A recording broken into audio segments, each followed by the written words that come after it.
Thank you, Some God. technical difficulties, but we're all right. Amen. Amen. Amen. How many people is excited about being in the house of God one more time?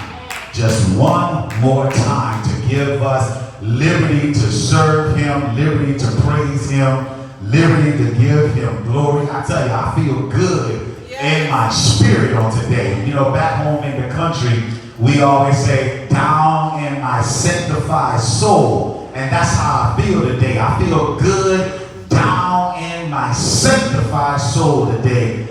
Not because God is blessing, but because I have a relationship with him. Amen. I think sometimes we don't give him the praise and the honor that he deserves simply because we are able to have just a relationship with him.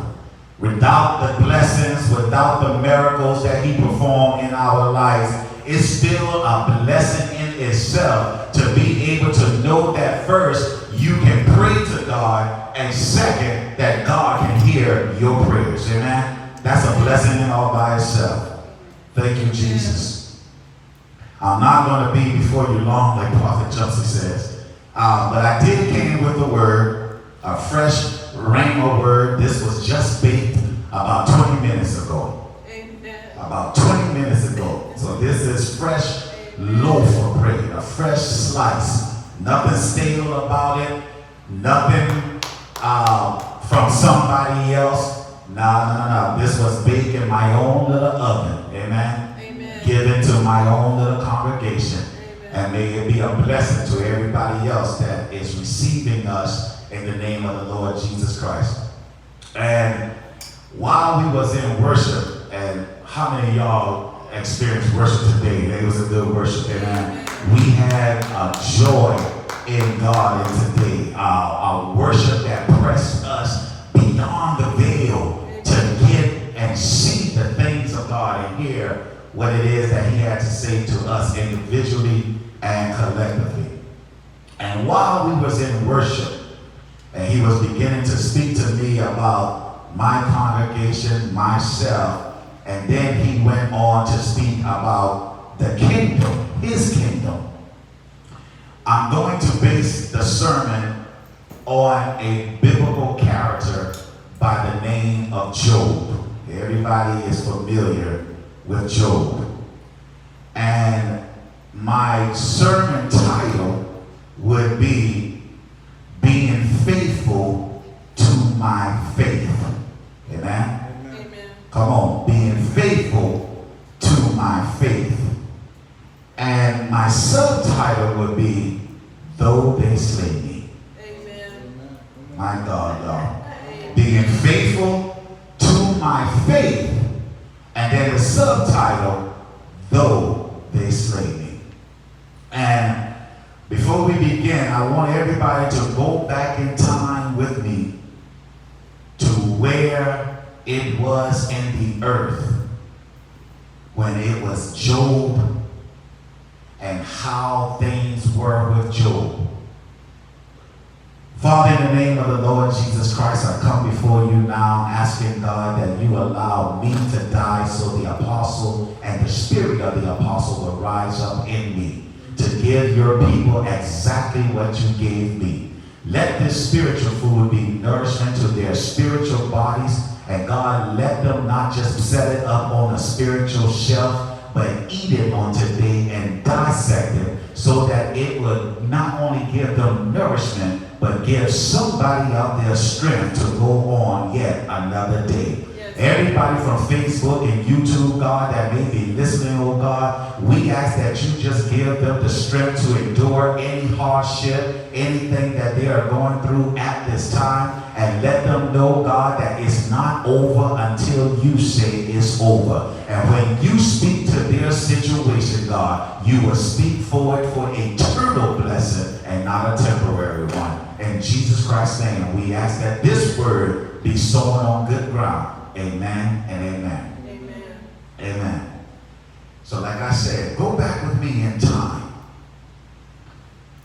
to the biblical character of Job and remember my title, Being Faithful to My Faith.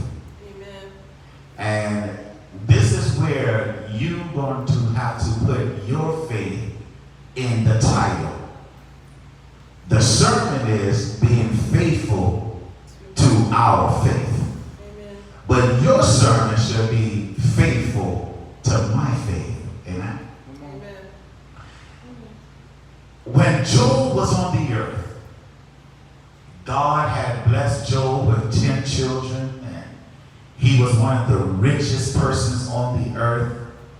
But the Bible tells us that Job always made sure he gave God thanks for everything that he had. Amen.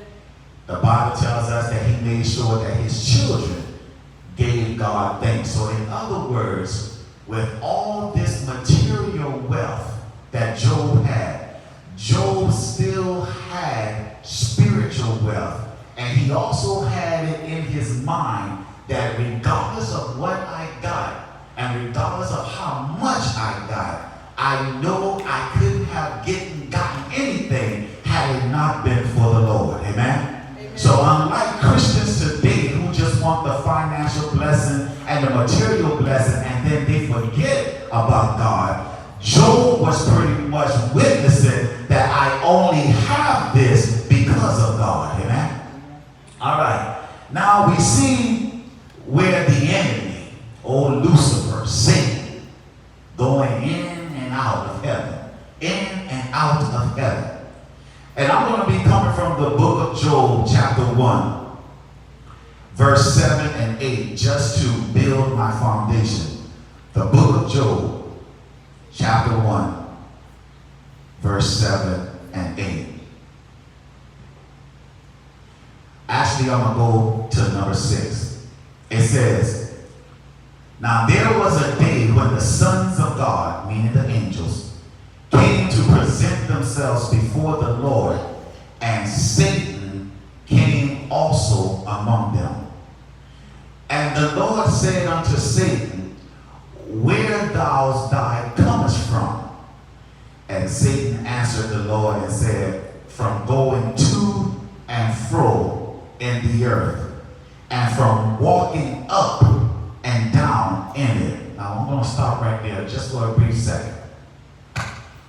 Why would this particular angel present himself with all the other angels, but had his sights on the earth? Amen? All right, stick with me. Verse 8 says, and the Lord said unto Satan, hast thou considered my servant Job, that there is none like him in the earth, a perfect and upright man, one that feareth God and does not know evil? And pretty much some translations, they bring out that God commended Job on his faith. So now you got Satan, who was going to and from heaven, roving the earth, as he said, he was walking in and down in it. And God said, well, for you to have your eyes on the earth, it's not the earth that you got your focus on right now. Are you considering my servant Job? Come on, y'all. Now y'all should be feeling where I'm about to go to this place. Here go God. And he said, Satan, where are you playing from? What have you been doing? And Satan said, well, I've been going to and from the earth. And I was walking down and in it. And God is saying, okay, so while you were walking down and in the earth, what is it or who is it that you now got your focus on? Amen. Now, God pretty much knew, so that's why he asked the question for Satan to answer. My God. And then verse 9 said that Satan says, Job feared God for naught. In other words, when we go down to 10, he told God, he said, you have made a hedge around Job. See, and I'm going to pause right there because sometimes we always hear about Lucifer then becoming Satan. And the reason why his name was changed in the garden was he was first Lucifer, and they are still one of the same. But the word Satan means accuser. So that means he always tried to accuse God of doing something that God don't do, or he's an accuser. He accused things. So in other words, he's somebody like to blame things. He's somebody that always like to put fault. He's an accuser. Amen? Y'all with me? Amen. All right. So pretty much he told God, he said, the only reason why you can brag on Job, the only reason why Job is so outstanding to you, and the only reason why Job is fearing you is because of the hedge you got around Job. And he said to God, he said, I guarantee you this, I can cause Job to curse you if you remove that hedge that you got around him. And God said, well, okay, do what you must except touch his soul. Right. Amen? Amen. All I'm doing is building because I'm getting to the sermon. This is where the sermon comes in. Job had 10 children. Satan caused a great windstorm to come, killed the 10. Job lost livestock, cattle, money. He lost it all. He lost it all. Amen. Not only did he lose it all or lose it all, Satan even touched his body with sickness. Come on, somebody. Right. So imagine you being on top of the mountain, not worrying about nothing for years, and in a blink of an eye, being brought down from that high mountain you were on all the way down to the lowest valley. Right. Imagining you not burying one child, 2 of your children, but all 10. Right. Jesus. Imagining you having all this livestock, cattle, goat, sheep, and in a blink of an eye, all of that is gone. Right. Job had to remain faithful to his faith. Come on, man. Come on. If Job's faith was that God is God, and he is able to do everything that I need him to do, then it took his faith to be faithful to that belief system. Right. Oh my God. Right. Are y'all getting that? In other words, his faith now had to be faithful. His faith had to be at a place to tell Job in the midnight hour, I know it's bad. I know it's hard. I know you're going through some stuff. But you were believing in me for a reason, and I'm still here. Don't doubt. Keep on trusting. Come on, y'all. Preach, Apostle. The faith had to remind Job, before the cattle and the sheep and all the possessions you got, and before the children and all the material things got, Job, it was just me and you, and I'm still here with you. Yes. Don't give up. Remain faithful to me. My God. Yes. Faithful to your faith. In other words, Job was at a point where everything around him was going, and the only thing he had was his faith. Amen.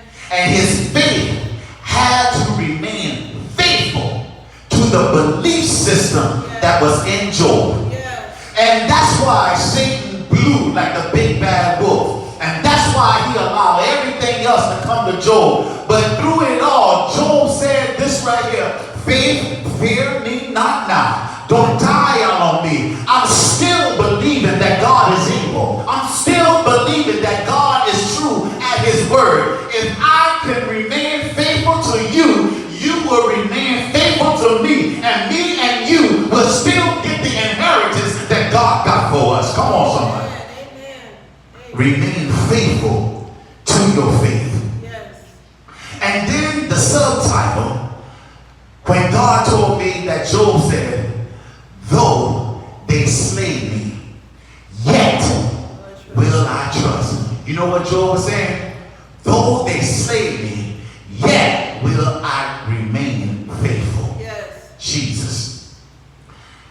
I looked up the word slay because I've heard people preach about Job. So what I'm telling y'all now, you probably already heard that from a sermon or two back in your Christian journey. But have anybody ever dictate to you what the word slay means? Go ahead, Apostle. Slay means to cut down. Slay means to butcher. Slay means to put me down, right. To cut me down, right. To butcher me. Slay can also means to kill everything about me. Right. Now, look what the devil did. Mm-hmm. Not only did he took everything away from Job, right. He now went to the ear of the one person that should have been faithful to the faith, Job's wife. Mm-hmm. And she told Job, you a foolish man. Mm-hmm. Curse thou God and die. Right. Job friends, right. Where they should have been telling him, remain faithful. Right. Hold on, my brother. Right. Let me fast with you. Right. Let me pray with you. Right. They too were slaying him, cutting him down, right. Butchering him. So that's why Job had to say this right here. He said, wait a minute. Though they slay me, but who is the they? It wasn't the devil and the demons.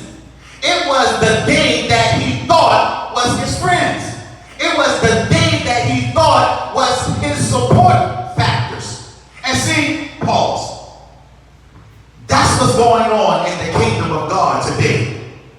We got Jobs that are surrounded by people that don't want to see us blessed. Right. We got some Jobs that are surrounded by people that will tell us what you're doing for God is too much. You might as well give up. It don't take all of that. We got some Jobs that are surrounded by some people in the kingdom that will give you every advice except the word of God. And that's why Job looked to the left and he looked to the right, and then he said this to God. He said, God, even though they slay me, I will trust. My God. He said, I don't care what my wife has to say. I don't care what my friends have to say. I don't care what mama has to say, daddy or brother. They are trying to slay my faithfulness right now. But God, let me tell you something. Though they slay me, though they cut me down, though they talk about me, though they lie on me, yet will I trust in you, God. I will trust in you. I'm going to remain faithful to this faith of mine. It was where was my wife? Where was my brother and sister when I had to call on you for healing? When you came and visited me, where were they? It wasn't nobody around. When I came to the altar and accept you as my Lord and Jesus and Savior, it was nobody there with me. I had to call on you all by myself. They weren't there with me in the midnight hour when I was crying and calling out your name. And now because my car is getting taken, and now because I lost my job, and now because I may be laid off, I don't care what they say. I still will press.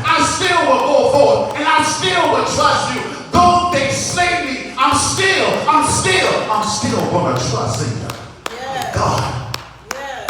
though they say, Yes. being faithful to your faith. Yes. Being faithful. And what that means is, if I'm going to be faithful to my faith, I got to have so much faith that regardless of who come and who go out of my life, Right. and regardless of what come and what goes out of my life, Right. I can't doubt God in anything.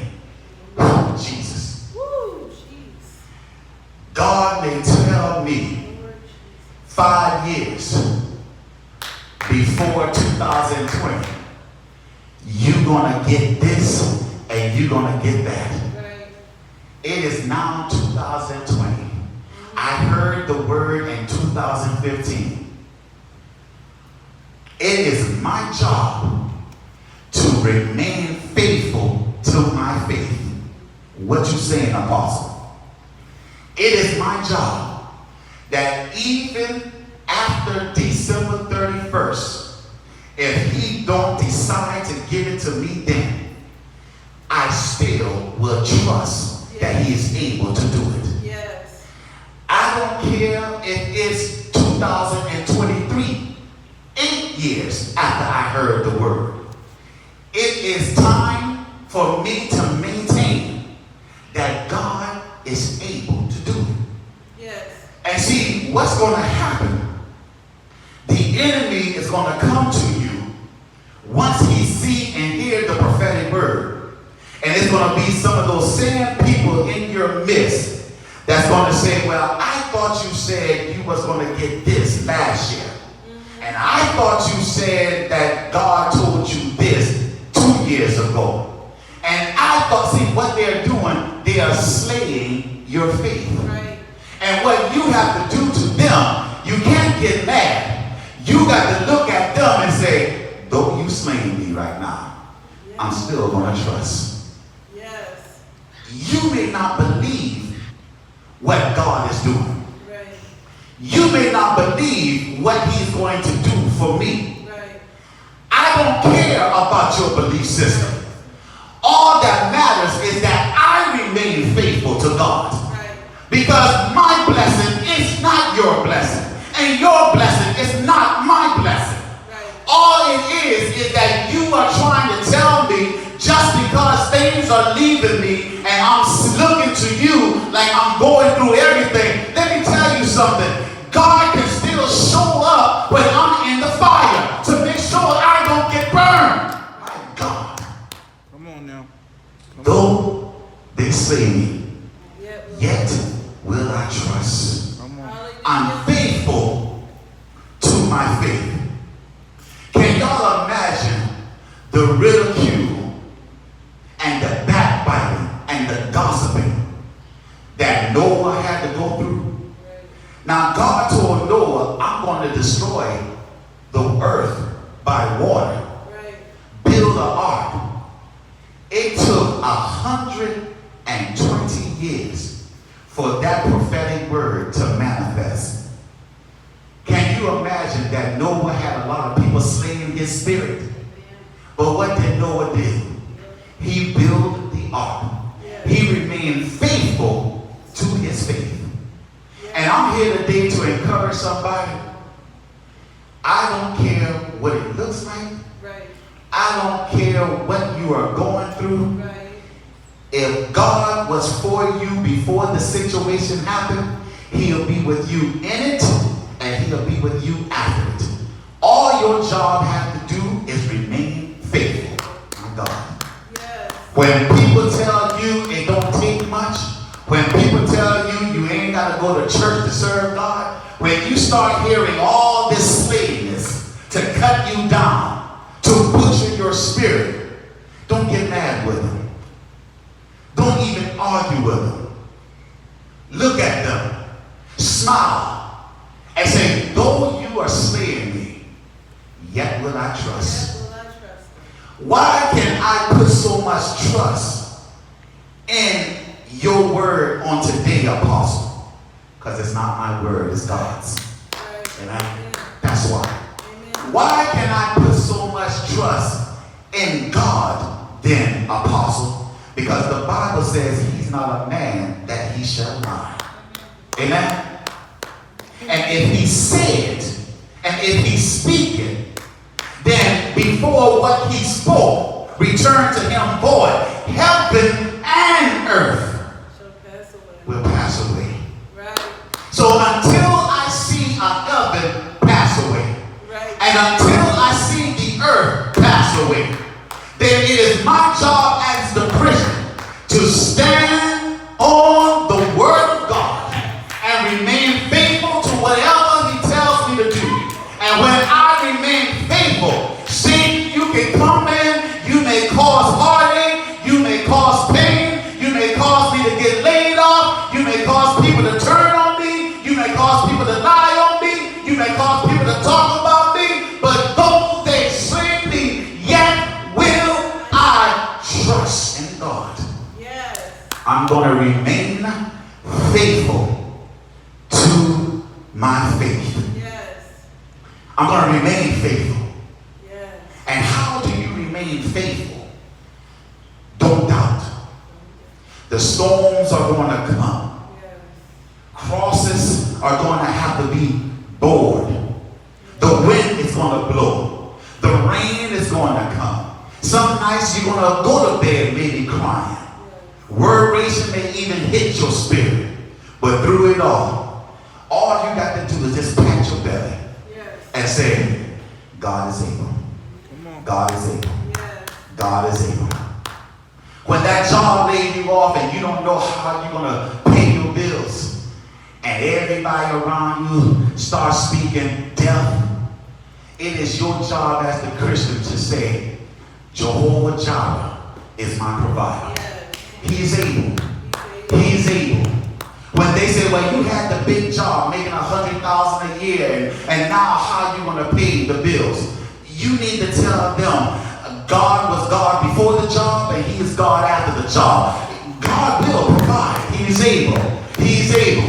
And when the devil starts whispering to people who is around you that you think you can go and get support from, and they even telling you to throw in the towel, let me tell you something. It is your job at that time to still say, God, you are able. God, you are able. You are able to do this thing. I got to remain faithful because there's too much on the line for me to lose. What's on the line? I'm going to tell you what's on the line. Not only is he going to replace it, but he's going to replace it bigger and better. Come on now. Oh my God. Apostle, what you mean? God gave Job double for his trouble. Come on. Job started off with 10 kids and then he landed up with 20. Come on now. Job started off with 500 sheep, cattle, and goats. He came up with 1,000. So that means when I am remaining faithful to my faith, because God is allowing the trial to prove the devil wrong, then I got a reward at the end of this thing. Woo, Jesus. Come on now. See, Job wasn't being picked on by anybody else. He wasn't being picked on by just any old little demon. Job was being picked on by the chief of all demons, the king, Beelzebub, Satan. So imagine you are this mortal, this little human being, and you done draw the attention of the devil, and he is picking on you. See, that's why I always tell people, when they come to me and they ask for prayer, and they say, oh, the devil is on me. If you lose a job, sometimes that ain't the devil. When Satan fights you, Satan will cause so much hell on you where you would just say, God, this ain't even worth it. I don't want you no more. That's when you know you're up against the devil. When the devil fights you, he wants you to forfeit your rewards. He wants you to throw in the towel. So when you in those type of warfare, then you need to say, oh my God, Satan, you are after me right now. And though you are, yet will I still trust God. Come on now. Because if God is allowing you to come after me with all of that adversary towards me, then guess what, Satan? I'm doing something good pleasing God. Right. Woo. You ain't going to come after me if I wasn't.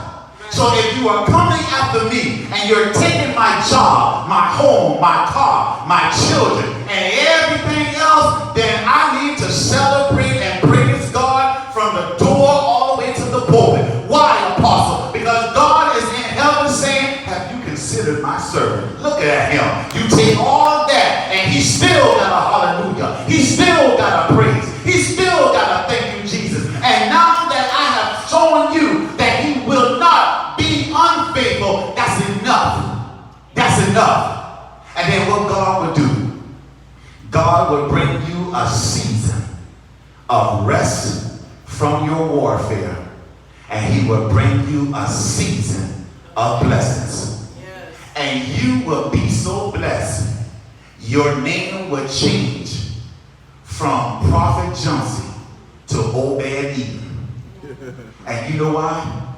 When Obed-Edom had the Ark of the Covenant, Right. the Bible said every time somebody went into the house of Obed-Edom, they got blessed. Come on now. So guess what? Come on now. When God gives you that spirit of rest from fighting the devil and allowing a trial to come upon you to show the devil you still going to trust God, not only will you be blessed, but anybody that comes in contact with you will get blessed because your cup will be running over. My God. All right. All right. My God. All right. The same ones that told you throw in the towel like this is going to be the same ones coming to you with their hands out like that. Come on now. Come on, somebody. Come on now. Somebody. And you know what? When they come, we ain't even supposed to be malice and mad with them. Show 'em love. All we have to do, when they say, man, could you let me loan this because I ain't got it? When you go in your pocket or write that big check, all you got to do is say, though they slay me, yet will I trust. Rise to your feet. Thank you, Amen. Jesus. Amen. Amen. Thank you, Jesus. Thank you, God. We thank God for everything